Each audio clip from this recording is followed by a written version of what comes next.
Good morning. This is Valerie Leonard. I am the founder of nonprofit Utopia. I want to say thank you so much for joining us this morning.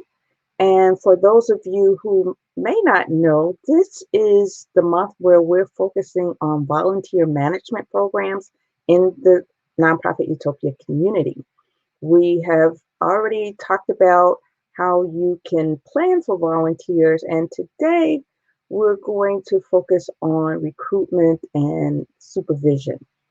All right, so without further ado, I am going to share my screen.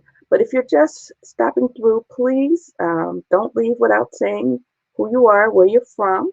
And if you could also post in the chat some of the, I guess, issues that you have with volunteer management, whether they're positive, whether they're negative, any advice you might consider sharing, things that have worked for you. And then the most important thing, if you have any questions or comments, please be sure to leave those questions and comments in the chat room, and I will acknowledge them after we're done. All right, so I'm going to share my screen. Give me a moment.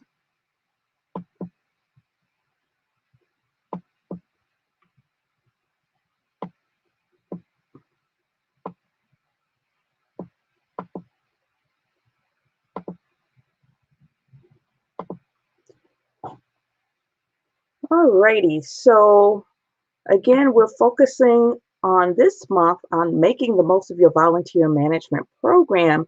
This is our second session, and we're focusing on recruitment and supervision of volunteers.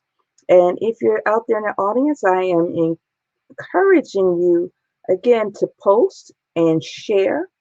And if you want to keep abreast of what's going on, be sure to subscribe to our YouTube channel. A little bit about Nonprofit Utopia. We are the ideal community for emerging nonprofit leaders, and we have a safe space in which our members can innovate, speak candidly about issues that are of concern to them. They can ask questions of me, ask questions of other members, and the most valuable thing, I believe, is the resources that we have to share. Our mission is to develop the next generation of ethical nonprofit leaders, and we provide ongoing professional development and networking opportunities where we have more experienced nonprofit leaders sharing their experiences with our younger generation of ethical leaders. And the overarching goal of the community is to give our members the tools that they need in order to not only develop their own leadership skills, but to develop sustainable organizations. And globally, our vision is to strengthen the global nonprofit sector by providing training and development opportunities for up to 50,000 emerging nonprofit leaders throughout the world between now and 2033. If you want to learn more about us, go to nonprofitutopia.com. If you want to join us, you can do so at nonprofitutopia.mn.co. A little bit about myself. I have over 30 years in this space, the nonprofit space, and this has been as an employee with a large hospital system in finance. It's also been, my experience has been in running a small nonprofit, and I have done consulting and just recently started Nonprofit Utopia about 3 years ago. But regardless, my job is to help clients move the needle on some of their most pressing problems. I help them answer questions like, how do I start a new organization and stay out of trouble?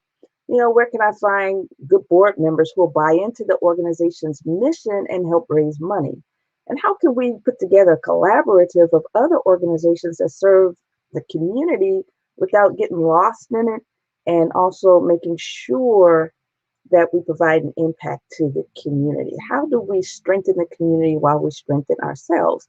So over the years, I've helped over 900 people meet their professional goals and helped them raise over $100 million in funds. And this includes through grant writing as well as technical assistance. All right. So we talked about planning last week, right? So we talked about the fact that planning is the key to success. You needed to recruit a team of organizational stakeholders, including other volunteers, to help develop a written plan. And your plan should address an assessment of your organization's readiness for volunteers, your goals and objectives for engaging the volunteers, a budget for the resources that you need, staff preparation, training, and support. And we talked about how it might take longer upfront, but the investment is well worth it because you protect your organization over the long term. You minimize the risks and liabilities. You also increase your capacity by being able to tap into volunteer skills. All right, and what we're going to talk about today is recruitment. We're going to talk about recruitment, supervision, and even termination of volunteers.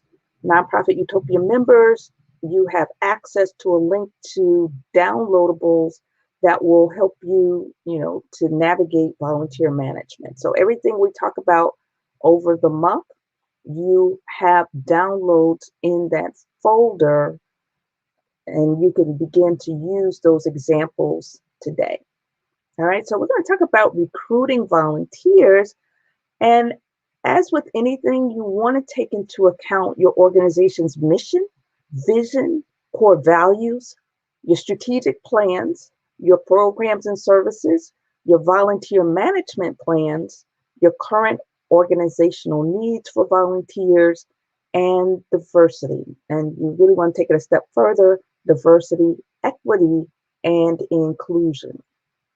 So the first thing we're going to think about, other than, what's in it for your organization, I mean, that's pretty obvious as you do your strategic planning, but what's going to attract the volunteers is what's in it for them, right?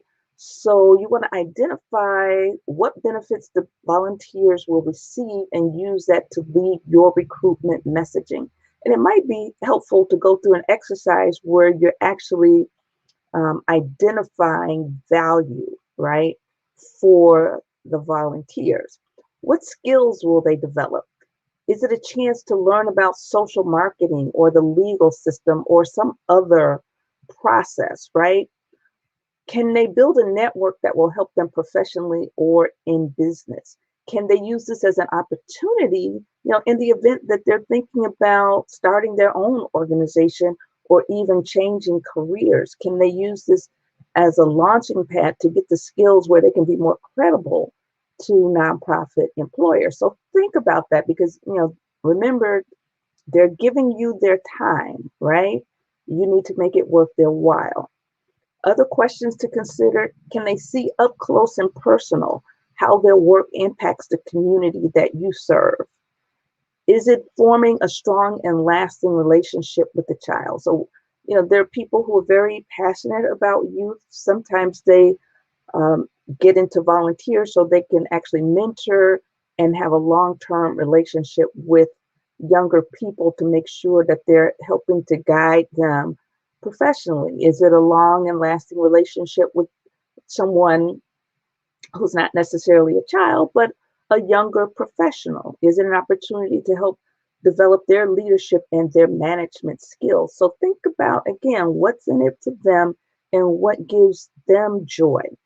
Is it an opportunity to get to know people of a background and culture different from their own? You want to be as specific as you can about what you're looking for, but at the same time, you want to be specific as you can about what it is that you offer, right? So that when the volunteer reads it, they can look at the position description and say, hey, they're talking about me. All right. So again, you want to be as specific as you can be in the description. You want to make sure that you manage the expectations. You don't want to provide unrealistic expectations, but you do want to make sure that you are putting things in a description that are to the organization's benefit, because after all, you're using this as an opportunity to build your organization's capacity. But at the same time, You want to give the applicants the opportunity to self-reflect and self-select, see if this is really an opportunity that they want to pursue, and give them an opportunity to weed themselves out before they come in for an interview and waste your time and theirs. And again, you want the volunteer to say, hey, they're talking about me. And here are some things that organizations who run successful volunteer management programs have in common. One, they're clear about the skills and background that is needed in order to accomplish this task. They're not just giving busy work, right? They have engaged the entire staff, board, and community in their recruitment efforts. They use a variety of approaches to get the word out, and this could be things like online listings, newsletters, staff communications, and one-on-one outreach. They have created an interesting and eye-catching volunteer listing that grabs people's attention and generates excitement. So when we talk about getting the word out, there's a whole number of ways that you can get the word out. And here are a few examples. You want to start with the people who are closest to you, right? So your board and staff, they can tap into their networks and get people to come aboard. You have an organizational newsletter. You can work with your United Way. And just so you know, the United Way, the vast majority of their value comes from volunteers. Most of their work is done through volunteers. So they will be an awesome, awesome resource for you to help you develop your program. And then you can also work with them and see if they can leverage some of their volunteers to come and help out your organization as well. You can do public service announcements, or what we call PSAs. Get those for free on television and radio. You can go through other volunteers. You can post in your local community newspaper, and even do an article that generates excitement around your organization and volunteerism. You might want the article to highlight some of the volunteers and some of the accomplishments they've made and some of the fun work that they're engaged in. Obviously, social media, YouTube, Twitter, Facebook, TikTok. Now we're looking at Volunteer Match, Craigslist, and Idealist.org. Those are all places where you can post your volunteer opportunity. Okay, so now we're going to get into application and screening. So you want to use your application process to help you determine fit up front. It's not just a matter of getting name and address, right? You want to use this as an opportunity to figure out, what makes people tick and where they might best fit within your organization. So ask questions like, what are their interests and why are they volunteering? If they have any special skills that could be used in the organization, you want to use this as an opportunity to gather that information. You also want to know if they're just looking to work with you on a project by project basis for the short term. It might be a student who only can work with you for a semester. Is it someone who can do a long-term commitment for you? So it's going to vary the type of assignment that you give people based on how much time they have and the skills that they have. And then you want to help you want to take all of this information, and ideally you want to enter this information in a database, not just keep it on a paper file, because then you'll begin to run reports and get a profile. You can run a report and get a snapshot of the type of person that volunteers with you, as well as the types of opportunities. So knowing these things is going to help you to get the most out of your volunteers, as well as provide an enriching experience for the volunteer. So you want to create a win-win situation. So you also want to make sure that you have a good match, right? So Do you have a good set of interview questions? And again, you want to work with the people online, and when I say online, the front lines, who are actually doing the program work, who are actually doing the fundraising work, who are actually doing the project work. Get their insights and work with them to develop a good set of interview questions. And make sure too that you're documenting the responses to those questions. And if the selection is competitive, meaning that, you're not just signing on anybody who volunteers, you actually are screening and going through a competitive process. You might have 100 people apply, but 10 slots. So if your selection is competitive, you want to make sure that you have a set of criteria that you use to select, and that the criteria are objective, right? And when I say objective, it's not subject to your own preferences. You like this person better than that person. You're looking at whether or not these people have the experiences and skills that match um, the skills that you're going to need in order to get that volunteer assignment done. So it's really important, especially if this is a competitive situation, to have the criteria that you're using and a scoring rubric and some ranking in the event that there are questions asked and you're not caught off guard. All right. So, successful screening and in depth interviews can prevent many types of supervision, liability, and management problems with volunteers, right? Again, a lot of this is all about risk management, right? And then the interviews also make it easier for you to place a volunteer in a role that they see appropriate and appealing. So you want to make sure that the interview is with the volunteer manager, but also make sure the interview is with the person who's actually going to be supervising the person's work. You want to manage expectations, because volunteers come in, they're volunteering and they have a certain set of criteria that they have already established internally within themselves that they want to get out of a volunteer assignment. You, the organization, have your own needs, right? So you have to make sure that there's a really good match. A volunteer could be motivated by things like a desire for service, interest in learning new skills, developing his or her leadership ability, etc., etc. So you have to be cognizant of what it is that they're looking for and what they expect. So this chart uh, was put was put together, um, forgive me, by another group whose name escapes me right about now. I have their name in another slide, but this is what they suggest. You put together on one column what the volunteer is looking for, and next to it, what your organization is looking for. So, for example, a volunteer typically values, who they want to help.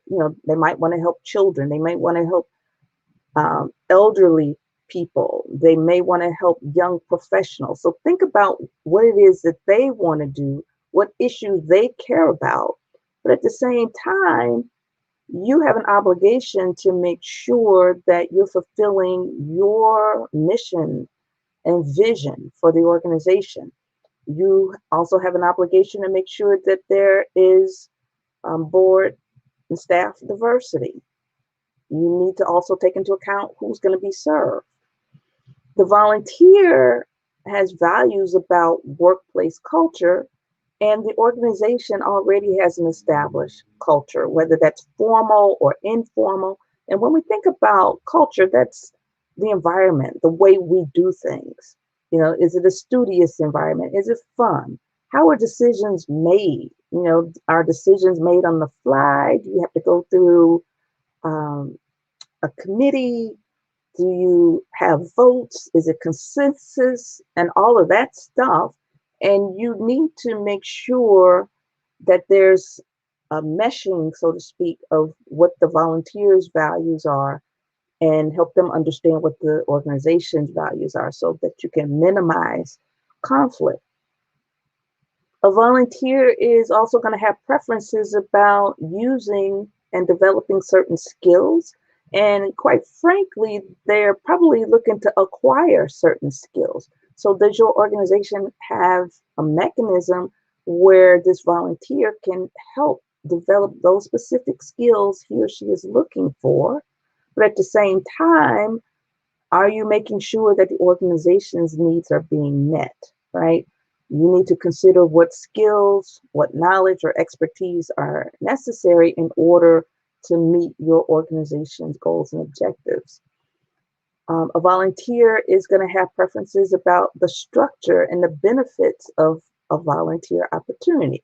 Again, what's in it for the volunteer? What's the structure like? Is it like pins and needles trying to navigate, your bureaucracy, right, in order to volunteer? Or is it easy, right? You want to make it easy, but at the same time, you need to make sure that the organization is protected. So you want to take into account the structure and the benefits of the volunteer opportunity. You want to look at independence, you want to look at hours, social opportunities, but at the same time, you also want to make sure that you minimize liabilities for the organization. So speaking of minimizing liabilities, one way to do that, that's not the only way, but one way to do it is through background checks. So if you work with particularly vulnerable populations, say seniors or children, women who have suffered abuse, and quite frankly, in this age of COVID, you really need to make sure that there are policies regarding background checks, whether or not you've had your vaccinations and all of that stuff, right? So, and all of that stuff needs to be documented in your policy and handbook. And it's a good idea to include background check permission forms and confidentiality agreements with your application materials. And in fact, not only with your application materials, this information needs to be reinforced during orientation. And if you want a comprehensive overview regarding the applicable laws that organizations really need to know about and how to properly screen your volunteers, the Privacy Rights Clearinghouse has developed a consumer guide that you can download.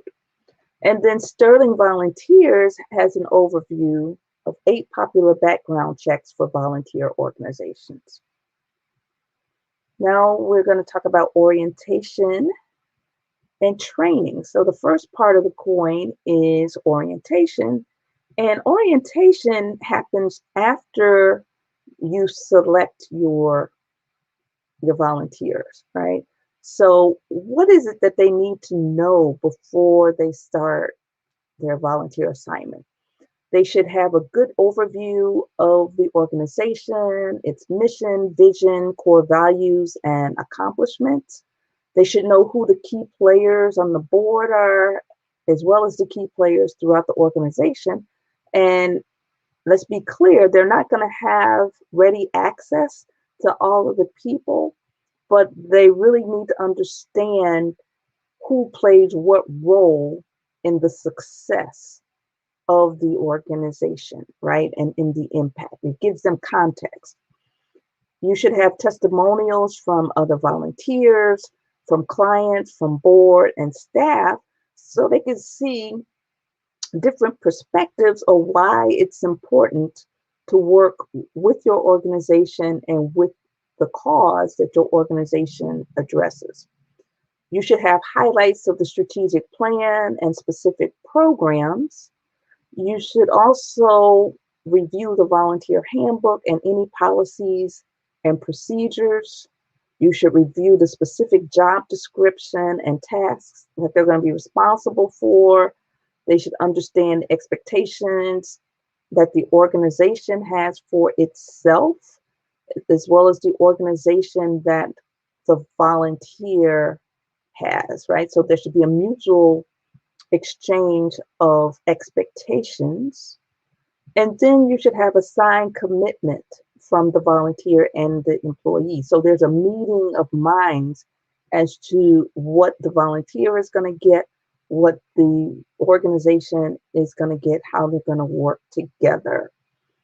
And, there should also be in this orientation an opportunity to meet key stakeholders. So maybe a reception or something where they are meeting members of the board, meeting people from the community, meeting your clients that you've helped so they can understand how their work fits in within the context of what it is the organization is trying to do.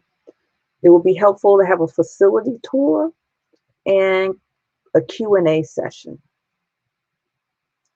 And training is specific to that person or that group of people who are carrying out very specific projects and tasks, right? So the training is going to be tailored to that specific set of tasks.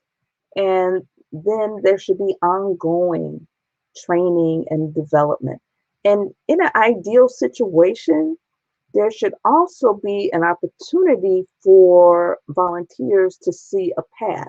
Once they've mastered certain skills, where can they go next so they can round out their skills, and then this will make them marketable to other places. And even for your own organization, as openings come up on your board, your junior board, your advisory councils, or even with your staff, this will help you identify potential people to bring onto the organization as vacancies arise.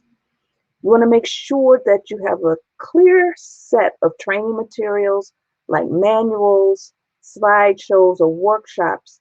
This will help them get off to a great start, but it also helps you maintain quality of your volunteers and the service that you can provide to your clients. And two, it also adds an extra layer of protection in terms of liability for your organization. Well-trained employees as well as well-trained volunteers minimize the risks of any legal fallout. All right, so here are a couple training resources. Betty Stallings wrote a book, Training Busy Staff to Succeed with Volunteers, the 55-minute training series, and she gives advice on how to run a volunteer training session. And then we also have another book from Betty.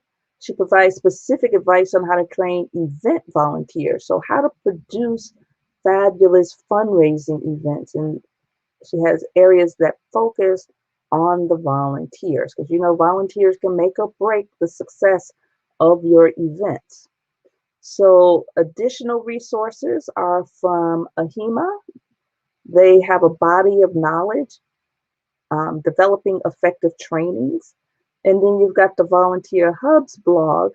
They have 4 easy to implement volunteer training tips, or 7 elements to a successful volunteer program. And then the Corporation for National and Community Service, they have a database or a repository of volunteer trainings. And remember, the Corporation for National Community Service, these are the same people who sponsor AmeriCorps Vista volunteers. So it would behoove you to really understand what they're looking for and how they manage volunteers, and you can incorporate some of those lessons into your own volunteer management system. And that way, if you get AmeriCorps Vista volunteers, you're already, in compliance with what it is that they're looking for. Okay, so next we'll talk about supervision, dismissal, recognition, and feedback. So pretty much like paid staff, you're going to actually assess the performance of your volunteers. And that increases accountability, and it also makes for a more meaningful experience for you, the volunteer manager, or program manager, or you, the volunteer. All right, so you also want to make sure that the volunteer is working with a supervisor, who really understands the task at hand, understands the job, and this is someone that they can go to with questions. And then larger organizations might want to consider partnering a volunteer with a paid staff member, create a buddy system. All right. And it's really helpful to have someone in charge, a point person who supervises the volunteer work, again, so that you're increasing the value of the experience. You're also increasing accountability. You're increasing the impact of the experience, increasing productivity. You are creating a valuable experience for the volunteer because they know what to expect. They know that they can go somewhere and get their questions answered. So here's some tips for effective volunteer supervision. First of all, you want to make sure that you communicate expectations. That should be done in the application process. It should be done during the orientation process. It should be done during the onboarding process and ongoingly as you supervise the, the volunteer. All right, so this can be done through position descriptions, through informal meetings, a volunteer handbook, orientation and training, ongoing evaluation and review. You also want to make sure that you provide ongoing guidance and support. The worst feeling in the world is to be volunteering and there's nobody you can talk to guide you along, right? So you want to make sure that there's someone who can communicate expectations, give clear instructions, they can check in with, they can give feedback so that you make sure that the volunteers have everything that they need in order to be successful. And then you want to make sure that you recognize the volunteers. Remember, you don't have money to give. These are all volunteers. So you want to make sure that you recognize their accomplishments, right? So these are personal accomplishments as well as the collective of the group of volunteers, as well as how these volunteers have impacted the whole organization in realizing goals and objectives. And then also, you need to think about this up front. The most awkward thing in the world is to be in a position where you have to fire a volunteer, but you hadn't really thought about the process in advance. So when you develop your handbook, you also need to have a section about performance, about progressive discipline. You need to, just like you would have those systems in place for paid professionals, you want to make sure you have those descriptions in your volunteer handbook, right? Because you don't want to be in a situation where you have ineffective volunteers who are causing the organization more problems than they're solving, right? And the worst thing is to have them impact the quality of service to your volunteers, or even have tension between the volunteers and the people that work for you for a salary.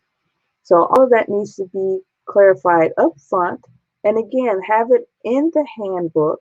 And this minimizes risk to the organization because whenever you have to dismiss anyone, be it a board member, be it a staff member, or other volunteers, you open yourself up for litigation. And having everything documented in your handbook, different processes, procedures, and consequences, right? Having all that up front and having the volunteer sign off on it as well as the manager who will be working with that volunteer. All of that helps minimize risk to the organization. All right. And recognition, right? So you want to recognize the work of your volunteer. And obviously, one way to do this is to say thank you, um, and say thank you publicly where everybody can see the people who are being thanked, handing out awards, giving people mentionings in newsletters, writing articles about them, making sure those articles and press releases go out to the local press. And here's a book by Jean Bratner. She wrote a book, Leading Volunteers for Results, Building Communities Today. And she has a whole list of ways that you can recognize volunteers. And as you can see from her list, recognition is more than certificates. Recognition is more than saying thank you, even though certificates and thank you are very common ways to do it. There are other ways, right? So you want to take the time to develop a personal relationship so that you can understand what motivates each volunteer, right? And then you can use that knowledge to determine which recognition is appropriate. You want to give them tasks where they'll be successful and also tasks where they will grow. Give them some sense of progression and help them, structure this opportunity in their resume. Give the volunteers whatever training that they need to perform well and thank them genuinely and appropriately. Give them feedback so that they can improve, and also use this feedback as mostly an opportunity to praise and thank. You want to invite volunteers to participate in the decision making and even, developing the scope of work, right, for the volunteers, because the volunteers can provide a unique perspective of what works for other volunteers. You want to promote volunteers to other roles where they could take, better advantage of their skills, where they can add to their skills. And you want to get feedback from your volunteers again so that they can know, so you can know how you're doing in terms of providing the right environment for them, right? Ask them to recruit others. See, all of these are ways of showing that you value them, that you recognize them. You're not just taking advantage of them, right? And you're giving them opportunities beyond doing mass mailings. You want to make sure that the volunteers are doing work that's meaningful. And it's important for them to know the outcomes of the program. How has their volunteerism directly impacted the organization's ability to provide programs and services that have a direct impact on the community? How have your clients been positively impacted as a direct result of the work of the volunteers? All right. And again, you want to say thank you early and often. All right. So you want to treat in volunteers as individuals. You can treat them as one of many, which you would do at a very minimum, but it's more important to treat the volunteers as unique individuals. So what this chart does is give you a comparison as to what it's like when you're volunteering as one of many, so you're just a face in the crowd versus treating the volunteer as unique. So an impersonal way is gatherings or communication that thank people as a group. Treating the volunteer as unique is thanking the individual volunteer.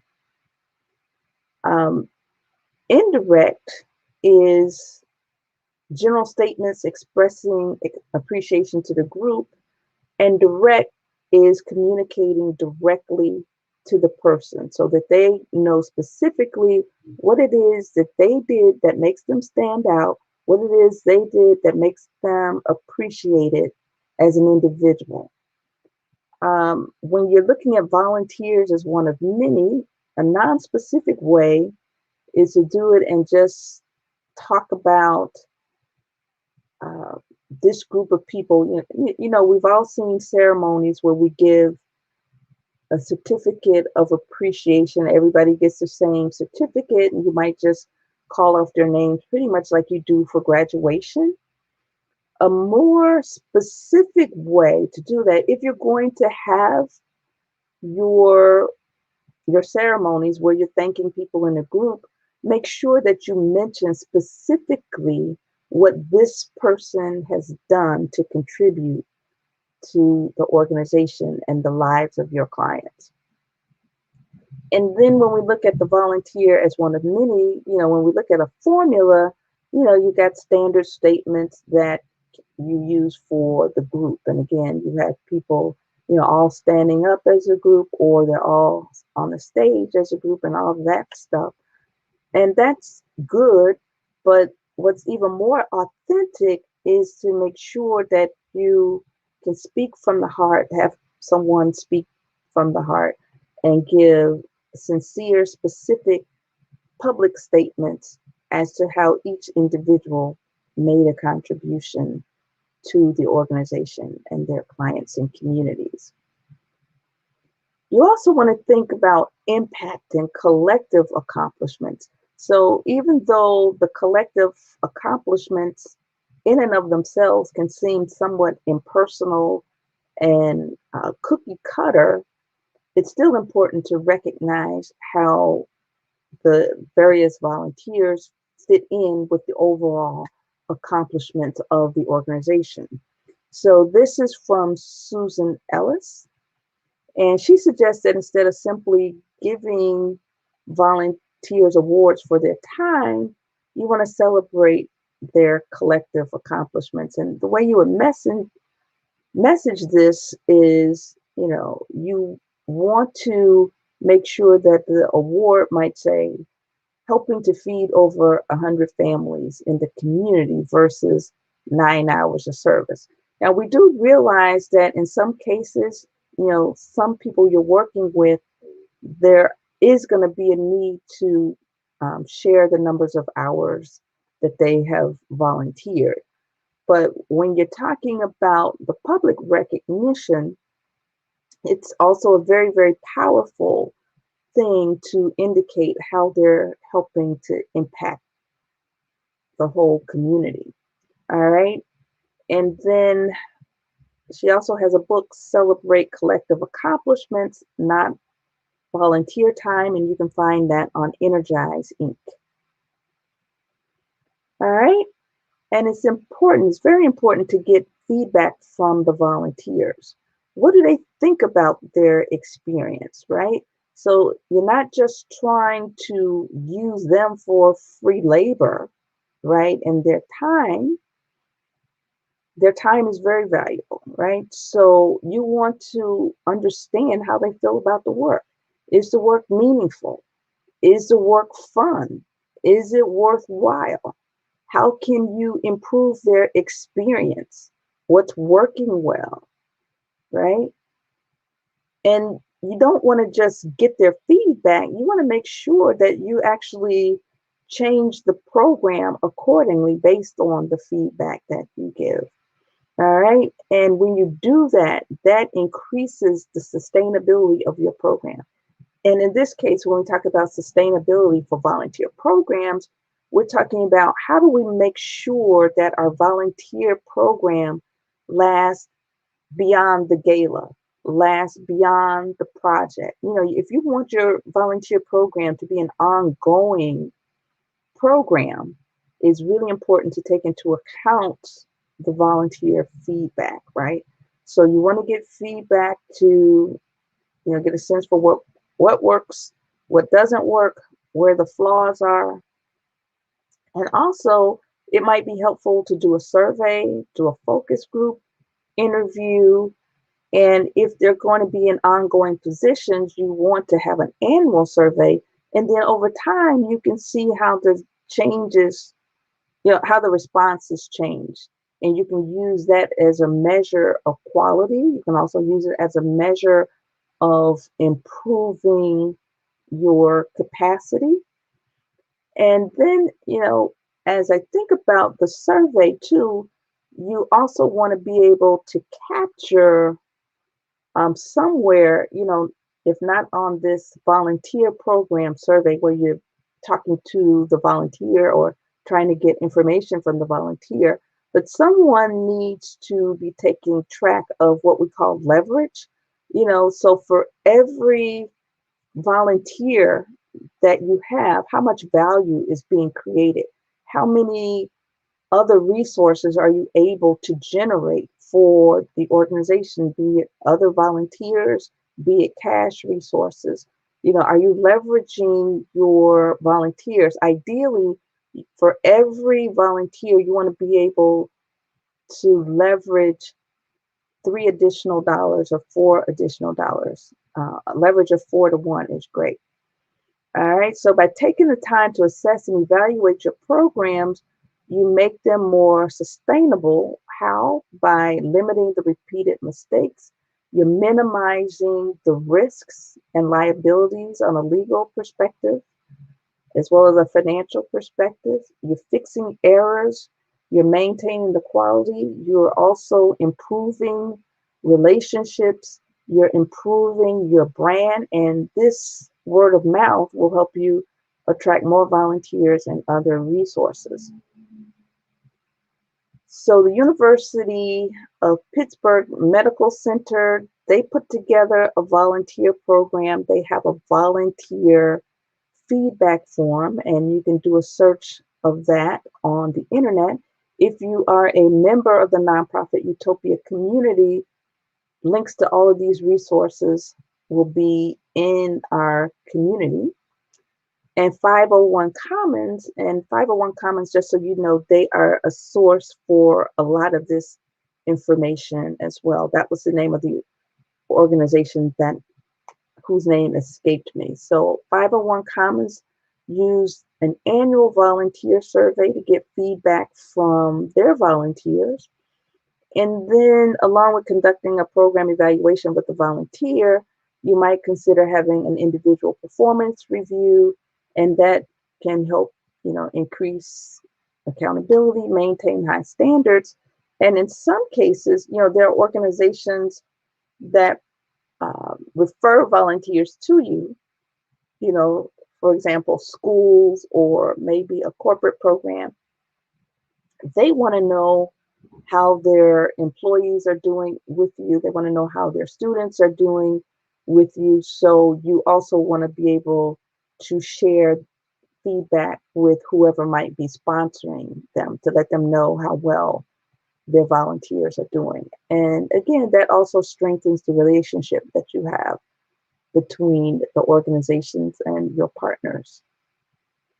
All right, so I am encouraging you all to post any comments, any questions that you might have, any experience you have managing volunteers, what has worked for your organization, what has not worked so well, any links to resources that you might have. Please share that in the chat. And as soon as this is over, I will attend to any questions you have and make sure that I share your resources. All right. So I'm going to take a few minutes to talk about Nonprofit Utopia programs that are coming up. Next week, we will start a master class.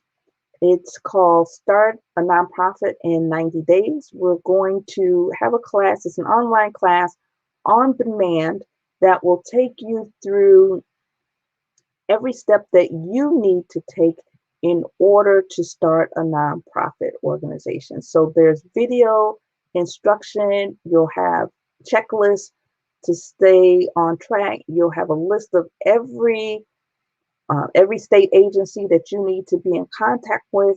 so that you can register your nonprofit. Every federal agency will give you worksheets to flesh out ideas.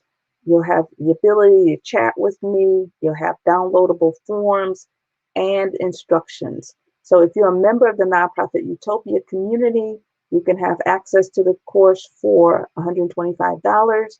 And if you're not a member of the nonprofit Utopia community, you can have access to the course for $175. All right, starting in September, and I'm sorry, I have the wrong date here. Starting September 10th, going from September 10th through February 25th, we'll be doing capacity building blocks. That is a very intensive set of workshops that you'll have. You'll have 14 workshops that are 3 hours each for 13, and then we'll have an additional workshop that will be a full day grant writing workshop. So we'll show you things like how to assess your leadership capacity, develop your own leadership plan. We'll also show you how to assess your organization and develop a plan for sustainability. But also the important thing is making sure that as you develop your leadership plan, it's done within the context of what your organization needs. And then the various workshops in between will show you things like how to recruit and develop your board, how to do strategic planning, how to develop your program, how to do budgeting, how to do fundraising, all of the basic skills that you need as the leader of a nonprofit organization, either on the program side, on the board side, or as the executive director. All right, so we're saving you years and years worth of trial and error going through this program. All right, and then we also have the Nonprofit Founders Challenge. So for those of you who want additional handholding, we have the Nonprofit Founders Challenge where we work with you for 90 days, holding your hand as you go through the state processes as well as apply for your 501c3.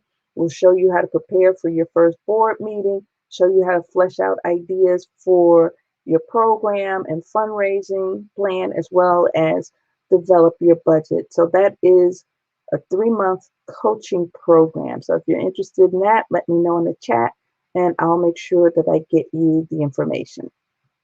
All right. So at this point, I am going to end here.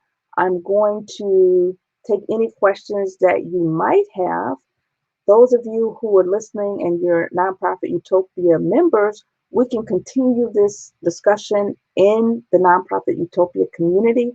You can set up office hours. You can create posts for other people to respond, to share ideas and all of that stuff. For those of you who want to stay in contact with Nonprofit Utopia, you can follow us on Twitter. You can also email me at ValerieFLeonard@nonprofitutopia.com. You can also find us on Facebook, follow our YouTube channel, and all of that stuff. We're also on LinkedIn.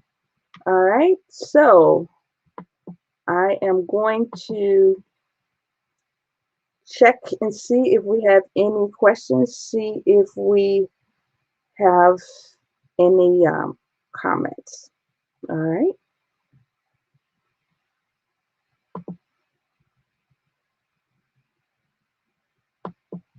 All right, so Lakita Williams, thank you. Thank you so much for stopping through. I'm not sure if you're still there, but I really, really appreciate Lakita Williams stopping through. She and I are recently connected on LinkedIn, and she saw fit to stop through and listen for a spell. So I really, really do appreciate that.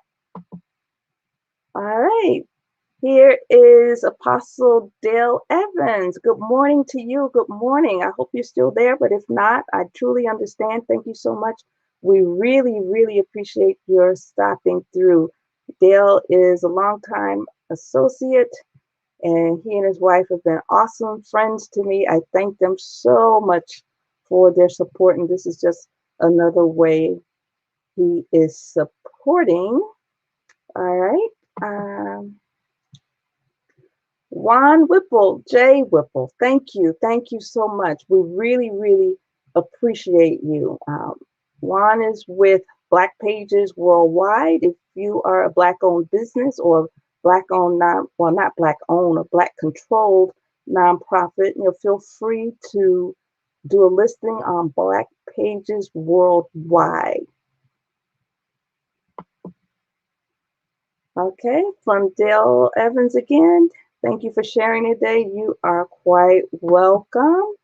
And Lakita, I'm still here listening intentionally. Thank you. Thank you so much. It really makes me feel good to see people, especially folks I'm just meeting. She and I believe, just met within the past 24 hours. It's been less than 48 hours, and she's already listening to some of the live streams, and I really appreciate that. Okay, so are there any questions before we close out? Any questions? Any comments? And again, if you're with the nonprofit Utopia community, we can continue this conversation in the community. We also have office hours for us to do a deeper dive. Are NFPs that are established able to get scaled up within nonprofit Utopia? Absolutely. We do have various resources, Dale, that you can take advantage of. We have over 1,000 posts and different workbooks. We've got different videos. We have office hours. So if there's anything that you need, we can help you do a deeper dive. If you want, we also have workbooks. We have assessment tools for you to assess your leadership skills, assess your organization's capacity. You can do a capacity building plan. You could do a leadership plan, and we can set up office hours where I can give you some feedback, or you can post some of your findings in the group, and you can get group feedback. And if you need to do a deeper dive, you can also get 25% discount on any coaching that you might need. And anything that we offer, there is a 25% discount for our members. All right. And membership is $14.99 a month, right? So you really can't beat that price for what you're getting. All right. So thank you for asking that. Are there any other questions before we go? All right, thank you so much. I really, really do appreciate your stopping through, and keep your eyes out. We're going to also, we're going to continue to focus on volunteer management. All right, I am definitely looking forward to that. All right, you guys take care. All right, bye-bye.